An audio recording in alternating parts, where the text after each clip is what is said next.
ECT. And what that means to a company in California that had some very serious water issues a year ago, it means it's an opportunity to use water in a meaningful way by pre-treating water in an elegant way without destroying the membranes. The water industry globally is defined around membranes.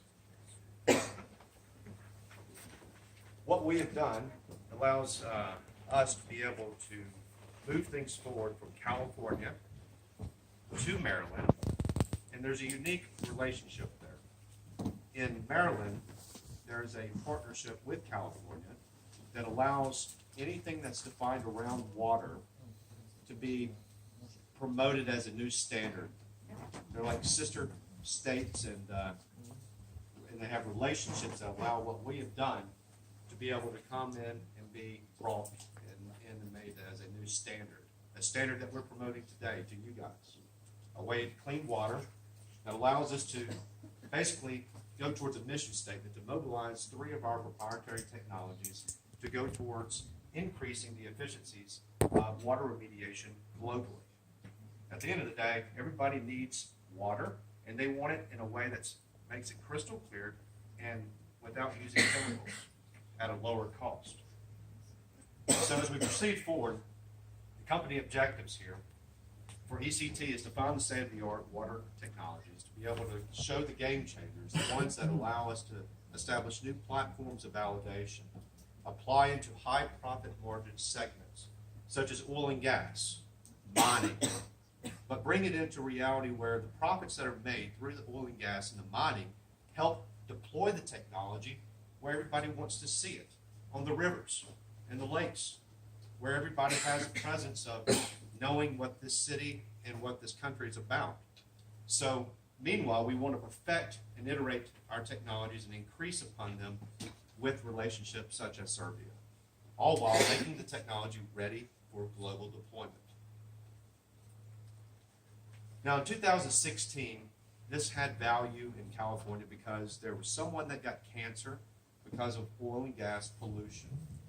And there were literally picketers, people out there protesting about why this person got cancer. And they wanted to create a litigation against 60-plus oil companies.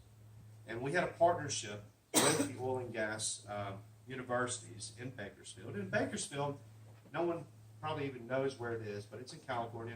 But it's the #1 producing county in the United States for the production of oil. No other county. A lot of people think Texas is the place. So this has relevance of leading the standards. So we need to play this video.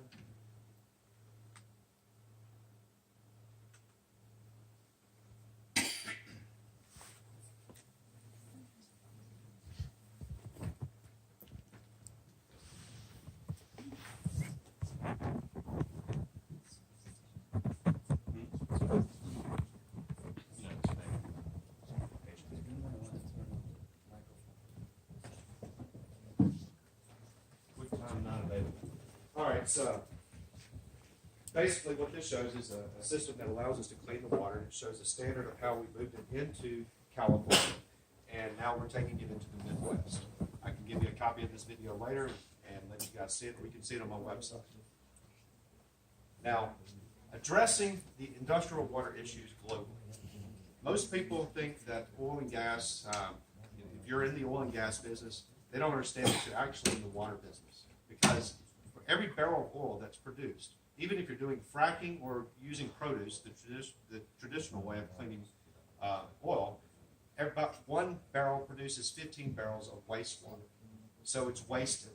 So what happens there is that this water continues to be drawn from the aquifers. And the aquifers are not being replenished. All the water that we have on this planet has been the same water that we've had for 100 million years. The only water that we've lost is what went up to the space shuttle from this planet. So as we continue to move forward, the aquifers are getting more and more contaminated. It's being recycled. The water is damaging our health. It's damaging the productivity of growing food. And as we move forward, we're trying to find ways to be able to restore the balance of aquifers. Now, oil and gas industries, that's the first gateway to be able to show how you can beneficially reuse the water and purposely clean it to make it be more beneficial down the road. Once the water is used, it continues to get more expensive because there's such things as fouling, which is bacteria. Bacteria, just like we have mold, but the water in the aquifers is growing bacteria, and we have to find ways to actually start ridding the bacteria on a global level. ECT, our solutions, is a proprietary catalytic exchange technology. Just like vehicles have catalytic converters that clean up the air that comes out your tailpipe, we're creating the hydro catalytic converter applications. And we want to launch it here in a way where we continue to prove the efficiencies and basically create more reductions for the cost that's identified with the oil and gas industry. It will allow you to create jobs and skill sets and allow us to accelerate it where the value of this will help those around the population centers, cities.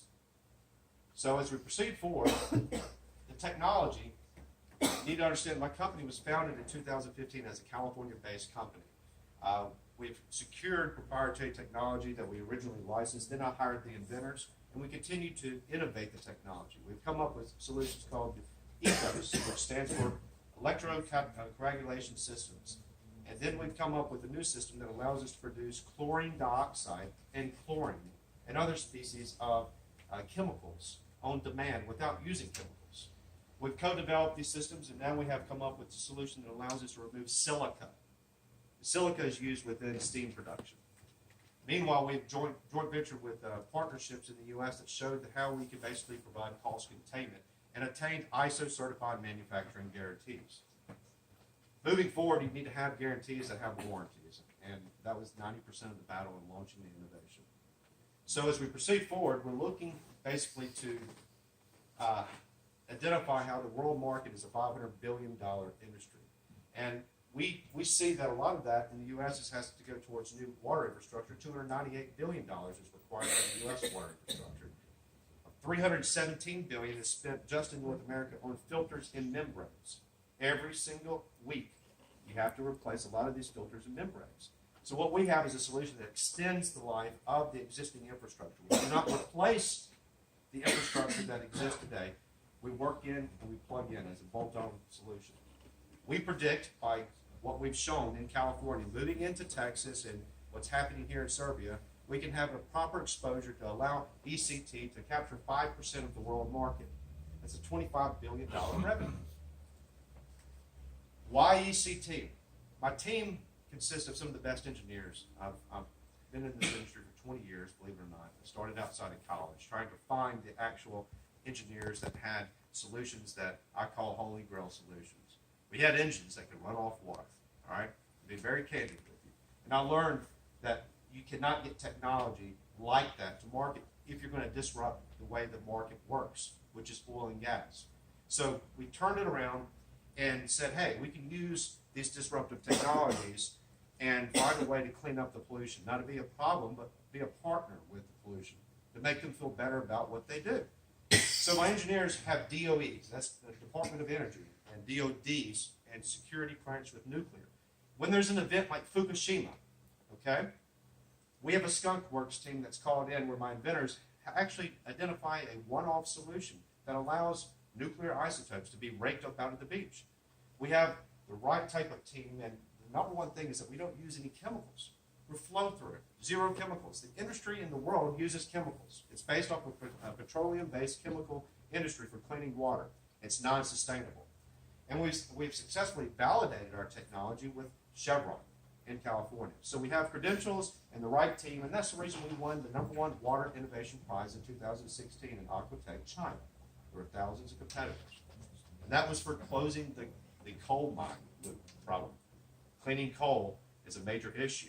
And that award was because we closed the loop on cleaning coal.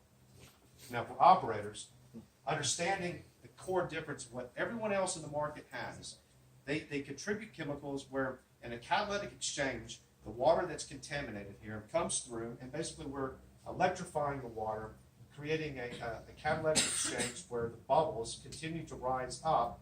And as these bubbles rise, they are a sub-micron bubble. They are very small. And the bubbles have a magnetic charge to it.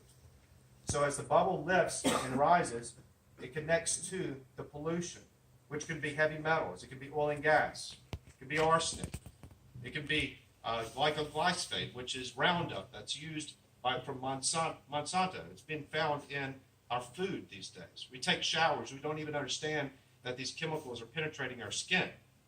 So what we have is a solution that allows you to remove it and start going towards a microtoxin reduction platform. No one else is being able to show how to take it to that level, and we've been blessed with the opportunity with the science to make it happen. Now, the rest of the market uses what you call basically an aluminum rod. And what happens with that aluminum rod there is it starts to degrade. And as it degrades, you can see how you have scale on it. And that scale, it creates an inconsistency with the electrical burn. Our system does not contribute chemicals. It's not made of aluminum. It will last for about 3 to 7 years. Depends on the turbidity of the water coming through. The other system lasts about 3 weeks. So that gives a longevity and a cost containment when you move forward. That's what separates us from the rest. Now, proceeding forward, the 3 technologies that we have that we're combining together underneath the box, it's called the EcoPod System 1.0. This is like a gateway computer back in the day, or a Dell computer when you used to order the computer and it was made as you tailored it online, and it was shipped to you and it performed. What we do is we tailor this box for the need. Now, this enhanced oil recovery system, again, uses 0 chemicals. And the average rate for cleaning water in Texas right now, from cradle to grave, is about $2 to $3 per barrel. So there's millions of barrels every single day that you're having to pay $2 to $3 for. We can repurpose that water, and our cost to make it irrigation grade, which is safe for the environment, but also safe for use in industrial use, is at 10 cents per barrel. That's CapEx and OpEx. Right now, if you want drinking water, we can take it from inkable to drinkable at 44 cents per barrel. So it really has a good market solution. We can use this not only in oil and gas, we can use it for storm runoff waters. We can use it for gray water and black water. Black water is leachate water. That's from sewers. We're doing this in Malaysia with sewer districts already. Now, identifying a new game changer, this is a new system that we have that will become the hydrocatalytic converter. In the actual industries, they use biocide in oil and gas. Biocide's used everywhere. And the traditional cost of treating a barrel of oil with biocide is 40 cents. Now, why do you have to have biocide in the oil and gas industry or anywhere? It's because it prevents bacteria. Okay? If this building was to catch on fire and the fire sprinklers go off, they're going to come in here and scrub the building down with biocide to make sure that no bacteria grows in the floor or in the walls. But our cost to produce the same equivalent of a 40-cent per barrel charge is 0.04 cents. Our energy cost is less than half a penny. That's 100 times less than the market, and we're doing it with water that could be in this bottle. We can run it through our system and create a chlorine dioxide. It's 100 times stronger than biocide, 100 times less in cost too. So we can also adjust this technology by changing the formula of our rods, our anodes and cathodes, and produce a species of oxygen, O3, hydrogen peroxide. And that is good for basically the rivers. We can put these systems in line in the rivers where you know pollution's coming out from the sewer district. You have sludge that's accumulating upriver because the sewer districts are discharging waste streams, and it's creating algae. Well, our system could be there to mitigate the risk of the sludge. And you could put it into estuaries where you're trying to create fish and spawns because oxygen will help regrow and give oxygen within the water. So the multi-purpose system here, basically this is a silica removal. If you have steam generation, power plants, such as that nuclear plant that you guys have here, you use a lot of water, and a lot of it has saline and salt in it. This system allows the reduction of saline to happen on demand, so you can drop down the cost of going and trying to remove the silica from 40 cents to less than half a penny. 4 cents, actually. And we say 4 cents because that's the CapEx and the OpEx to be able to run the piece of equipment and amortize the cost. So this helps with the reduction, and it can save hundreds and hundreds of millions of dollars, ultimately over 3 or 4 years, for a power plant that tries to use water from the ocean, and they have to use desalination and remove the silica out. combining these technologies all together, I'm giving you an example of the oil and gas industry and what we're going to be modeling in Texas right now and what we would like to model with you guys. One trailer working underneath a 10,000 barrel per day capacity. The cost is $1 million. It also recovers in oil. So as oil comes through and they use the traditional means to take the oil out, there's still about 2 to 4%. Depends how good your oil recovery systems are today that exist. So what we do is we put this in line with the existing systems, and I'm giving a 2% factor in there. It could be 3 to 5. I had up to 15% in certain places. But doing it very safe, we have 200 extra barrels per day on one well that does 10,000 barrels per day. I believe you guys have about 56 oil fields. I don't know how many total oil wells that you guys have, or NIS has, that sells back to Gazprom, excuse me. But this could be a solution that would come in there and allow you to recapture the reserves and utilize them within the industry, and also allow that water to be purified so that it's not going back into the aquifers or finding its way back into the lakes and rivers contaminated. So it's a good way to move forward where one system has a net value of about $15 million per well that does 10,000 barrels per day. At 1/3 capacity, which means it would run at 120 days, the wells I know, the oil wells industries I know, they pump 365 days a year. They don't go at 1/3 capacity. But just saying a worst case result, you still would benefit about $814,000 in value. And identifying 20 systems, it jumps up to $313 million in recovered value. Now, the recovered value would be cleaning the oil, but also cleaning the water. And you could charge a rate of about 50 cents and also build in the biocide cost. Then you could sell back this water if they're going to be reusing this water. If you follow the model that we have in Texas and in the United States, they have to buy that water for oil and gas no matter what. And they're buying it at $2 to $3. Well, if this was a service operator, they could still save money for the service operation and sell back the water. So selling back the water at $1, it starts to add up. You allow these derivatives to continue to come in. It provides a nice profit and a good stable reinforcement of reserves. And the reserves in this case would be oil and gas.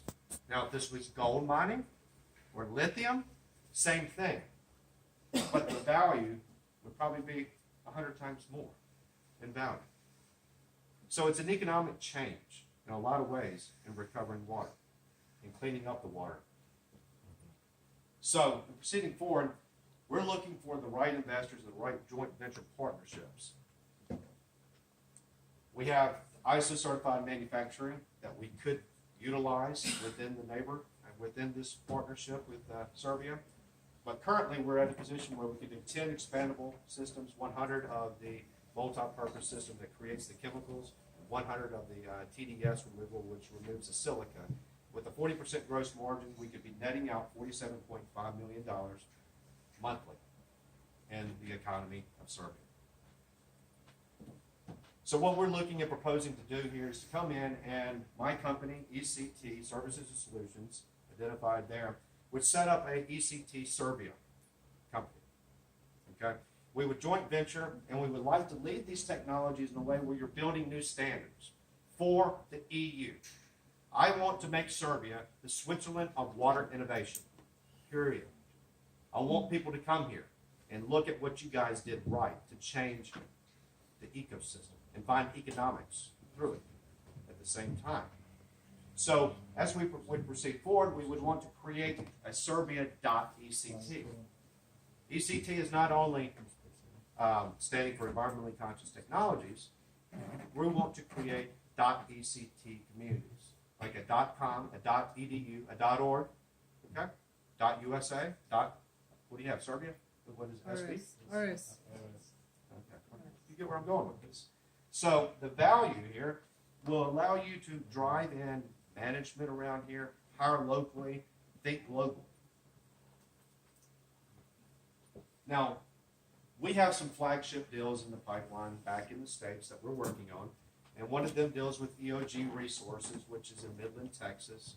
And they set up basically a validation of our technology. And we let the data prove itself so that we can draw upon credit facilities. Chevron, we have 3 pilots coming together with them in California for all 3 of the technologies. And I'm being introduced to Coca-Cola through a clean tech challenge that I'm part of. That's a global challenge, and knock on wood, I will continue on the challenge.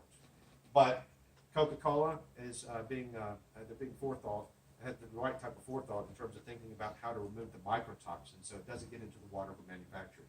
I understand there's a Pepsi plant around here, correct? And a Coca-Cola. So this would be a great opportunity for standards to be, continued for Serbia. So we have other deals coming together that allow foundations such as Captains of Clean Water. It represents the whole state of Florida for the captains that fish, that go out to sea, and they're dependent upon water. I'm building logistics applications with FedEx to be able to monetize the value of tracking real time the value of the water credits and the carbon offset credits. These things will be on a satellite system that is independent. We have deals moving forward with the state of California for the aqueducts that transports like 8 trillion gallons of water a day up and down California. We're trying to provide purification systems that would allow that water to be purified as it goes up and down the aquifer. Competition in the U.S. This was identified in 2015 where there was a parking garage that caught on fire with 3 cars exploded into it, and they had to use fire retardant and to put the fire out. Well, fire retardant is one of the most deadly chemicals that it gets back into the environment. And they contain the water in these Baker tanks there that have 5,000 gallons of water. And this ServPro company, it's a small company. Most people think of them as 2 men in a truck going around with water and cleaning up. But this actually is the special forces of ServPro. They can manpower 750 men, and they've done Hurricane Sandy and taken apart a nuclear plant. So their validation that we reduced their bill, not once, but twice, by 75% over the leading competition, 75% over Clean Harbors in the U.S., it shows an economic value. We can build a service around this. Now, the value of this in the U.S. is that there's 1,858 ServPro locations. Okay? That puts, in the United States, this technology within 50-mile reach of every citizen in America, or every company in America that has a need for cleaning water. Well, we could do the same model here and work within the service industry and build a service for a service company to be able to breed out this technology. The core team, I'm Talbot Howard. I've been working in the technology space ever since I can remember. It's been a long time, but I've gone into finding what I would consider being disruptive technologies. I worked within the banking systems of trying to identify IMF humanitarian programs and projects, and I became more passionate about the science that had to link up with IMF funding programs than the IMF funds. And I found that a lot of the technology that really exists never gets to market, and the funding never arrives for it. So I started managing engineers and inventors, of which Michael Green and Nick Eckelberry are 2 of them. I have others, but these are my 2 main guys, and they have doctors in aquatic engineering. They won the Innovation Prize in 2016. They have over 60-plus patents between the both, and they're good guys. They want to do what's right and allow this technology to be used and spurred to be able to create change. So that's the reason I'm doing what I'm doing. I'm the one that's supposed to help them get it to market in the right order. So, in proceeding forward, we're creating investment deals and deal closings. I call this a deal closing in a lot of ways because I want to work with Serbia and understand there is money to be spent and a lack of projects. So I want to utilize it in a way that allows us to close a deal to set up the key operational items, such as the management staff that would be employed through Serbia. Go after initial market acquisitions such as oil and gas, mining operations, cleaning rivers. Those are market acquisitions. And set up secondary market acquisitions that allow the monitoring and the offset value to be brought in to Serbia so that you can get these carbon credits and offset values and create an exchange system through this. Global platform expansion. Again, that goes back to the relationships with FedEx and getting these things out where you can put them onto a unit load device. A unit load device is what we ship packages around, all around globally. So you could use your port facilities and the new airport to create an exchange of allowing this technology to be used in the European Union.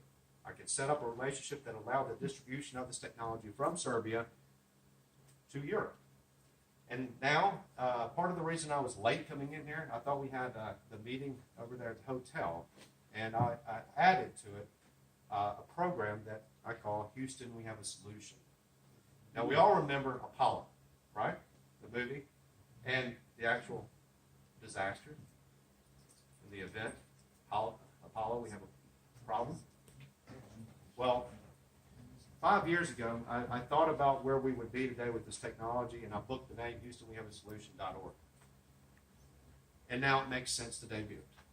How does HoustonWeHaveASolution.org operate?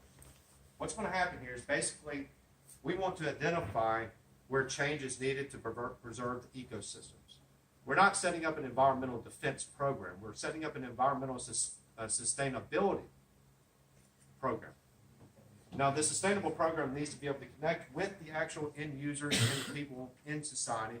So this, I know it's a bunch of arrows and things that go around, but it's a system that allows people to see and use and identify problems. And the three problems we want people to be identifying and relating with are with fuel, food, and health issues.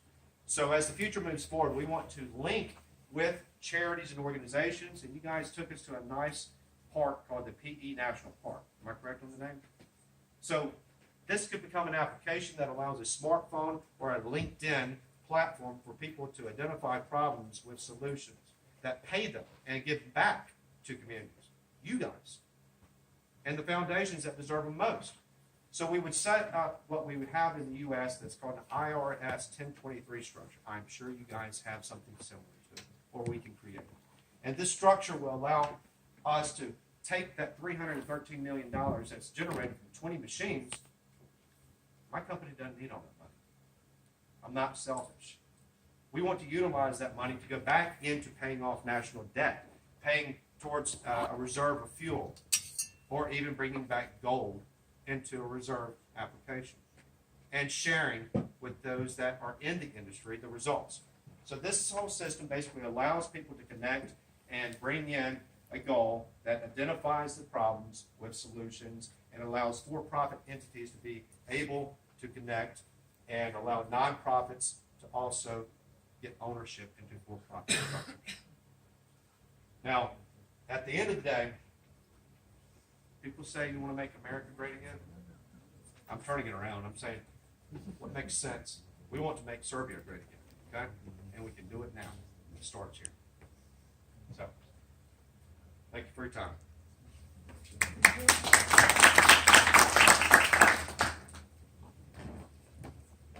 Any questions?